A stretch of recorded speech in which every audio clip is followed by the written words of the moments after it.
more. Can you talk about some of the original organizational objectives of Maven, some of the challenges as you started to really stand that up as a startup within the DoD? Yeah, so the thing I learned that I have repeated over and over again is we did not start with an AI solution in search of a problem.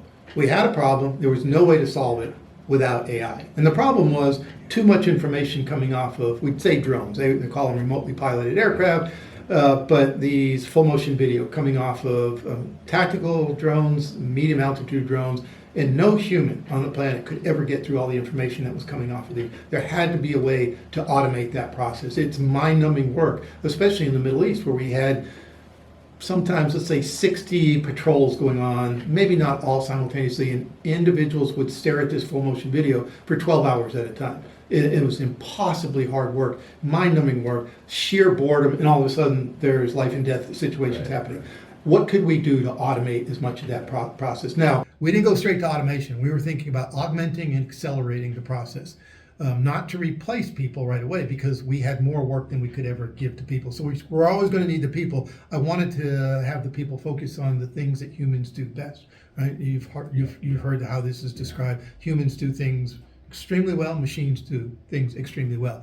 We wanted to get the machines to process as much data as possible, let the humans think about what they were seeing. So that was our problem. And we looked around the entire Defense Department and said, what have you got?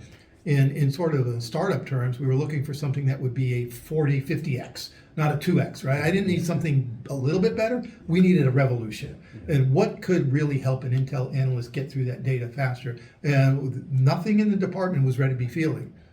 There were people working on these capabilities. They just weren't at the technology readiness level, as we say, to be fielded. We wanted to field in 6 months.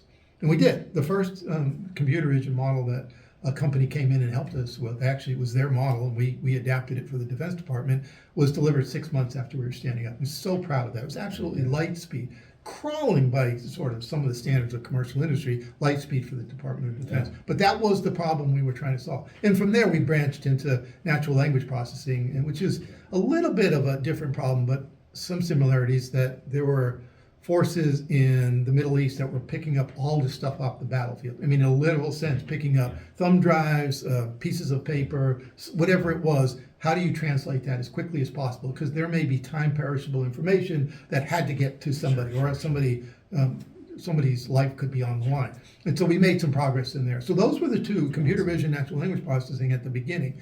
And that was all about intelligence. Based on the lessons from that, the department looked at us as an experiment to begin with. And I'll go back to what I said earlier. We had people from the outside. There's this thing called the Defense Innovation Board, made up of people that were well known in the industry. Eric Schmidt, first and foremost, but others like Eric that had been in the commercial tech business for a long time. And they came into the leadership of the department and said, what are you doing? You don't recognize what's happening in this commercial world. You're way behind. And Project Maven was a demonstration, and it was good enough for the Defense Innovation Board to say, yeah, we would like to see it move faster and scale, but that's the first thing we've seen. I mean, truly, the first thing they've seen that's actually trying to do AI, as opposed to a slide that said AI that wasn't really AI, which was still waterfall processes, no agile. People would claim they were not. So based on that, the Deputy Secretary of Defense at the time, a guy named Bob Work, who been talking about automation and AI for a few years, said, all right, let's move beyond intelligence, and how do we apply AI to the entire Department of Defense, to everything the department does? So Maven as a function for intelligence then became the JAIC. Now Maven still existed. It was in an Intel organization in the Pentagon. The JAIC was to do everything else. So those two entities follow each other. So one's focused on the Intel part, and we were doing everything else. And I was asked if I wanted to, or would I be the first director of the JAIC, and I said no, because I knew how hard it was going to be, because I knew it would be all the lessons we learned the hard way in Maven. They asked again, and I said no again. And then the Secretary of Defense said, well, would you reconsider? At that point, Secretary of Defense, a guy named Jim Mattis, asked, and you generally say, I'll do that for my country, Secretary Mattis.